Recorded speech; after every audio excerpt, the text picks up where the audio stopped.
Having been to New Zealand, having run Tarawera, I think my outlook on running has changed.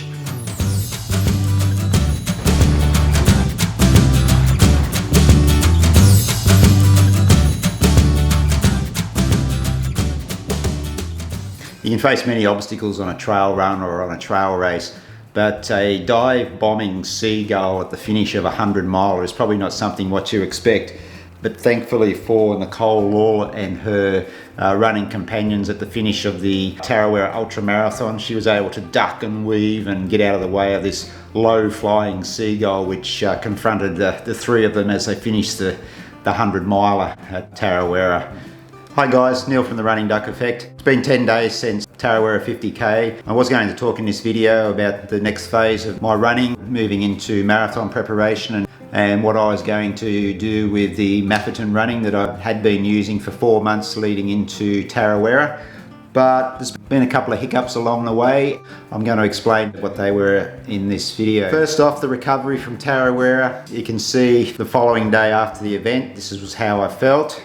I feel pretty good, a little bit sore. Even the days following that, I didn't run the day after the event. I had a run in Rotorua before we came home. Had a couple of runs early in the week. The weather was cool, it was raining.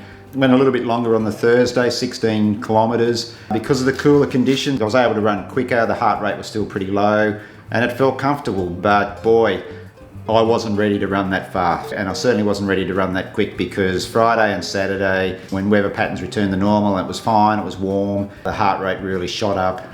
Friday was meant to be a reasonably comfortable run, as was Saturday, but the heart rate shot up. Sorry guys, I forgot to mention there that I should have said that all my runs are on Strava, and I'll also put down in the descriptions below my recovery week after Tarawera. Now, even though these videos drop on a Wednesday, I will put my weekly training from Sunday to Saturday. It'll be for that 7-day period in the previous week. So see how I'm tracking with my recovery and what sort of running I'm doing from I think that my recovery, I think I'm doing a reverse recovery where as I get further away from the event, I was starting to feel a bit worse. I took Sunday off. I was planning to run about 20k, but needed to recharge. That's something that I've turned to over the last few years is recovery days. When I first got back into running in my early 40s, it was run every day. I felt a bit guilty if I'd skipped a day.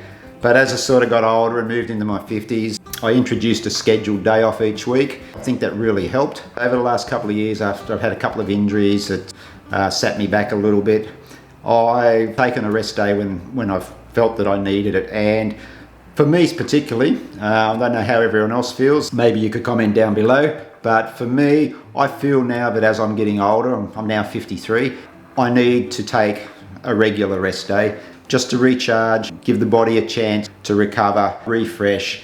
It's something I'm going to continue going forward. I think when we're younger, we can sort of get away with running through those patches where you feel a bit tired. As I've got old, I feel that I need to take a step back and recharge, and that's why the days off have become particularly important. It wasn't until I started introducing that scheduled day off that my running started to improve. As I got older, I think I'm listening more to my body, and that's something that I've really taken away from Tarawera, that I need to listen to my body. My body was telling me that I'm not ready to move into that next phase of training. I'm going to take a little bit longer with my recovery just to make sure that everything's okay before I take the next step forward. 5 or 6 years ago, I wouldn't have done that. I would have just gone gun-ho straight back into it. I think it's important now, especially getting older, just to listen more to the body and to heed any of those telltale signs, which I had last week with the heart rate. For me, that was telling me, okay, the body's not 100%, take a little bit longer with the recovery. That's one of the reasons why I'm just putting the brakes on for the moment. Just run by feel for a few more days and see how that goes.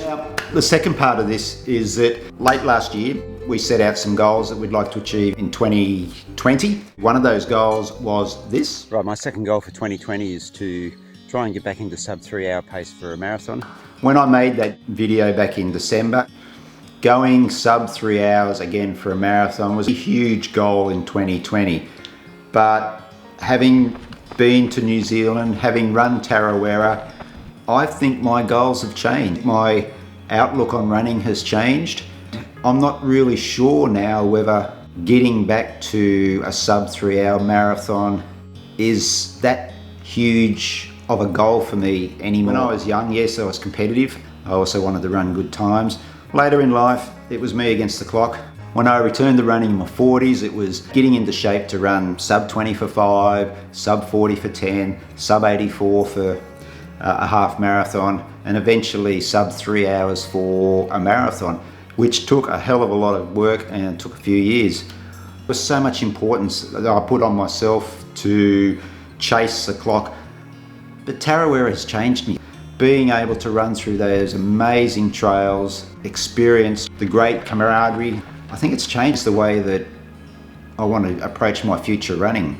Don't get me wrong, I will run some marathons this year, but the goalposts have moved. I'm not really placing a huge amount of importance now on running sub 3. I have a few ideas. I'm not really ready to share them at the moment. I'm looking at a few options, a little bit left of where I was going to go in 2020. The distances might be a bit longer, there might be more trails, there might be more marathons, and I'm still looking. Why this video was all about, what I'm going to do now for the rest of 2020 and what I'm going to do with MAF. I can't tell you just yet what I'm going to do for the rest of 2020. I'm going to continue doing the MAF in the short term through this recovery period. Then we'll see what happens. For me, running is more about the experience than chasing the clock. I don't know if that makes sense, but now that I'm the age that I'm at, what I have achieved in my past running, look, I've never been an elite runner, I've never been a hugely successful runner, I've always enjoyed running, but now it's more about being able to enjoy running and experience new experiences. So whatever I do in 2020 with events and training and whatever else comes along, I'm going to try and film as much as possible. Join the journey, hit that subscribe button, smash that like button as well if you like these videos, and we'll see where we end up. The next vlog I'll have some more concrete plans of what I want to do in 2020, so stick around for the next video. I'm pretty sure that I'll be ready to go and let you know where I'm heading. That's about all for this week, so happy running everyone, and I'll catch you soon. Hooroo!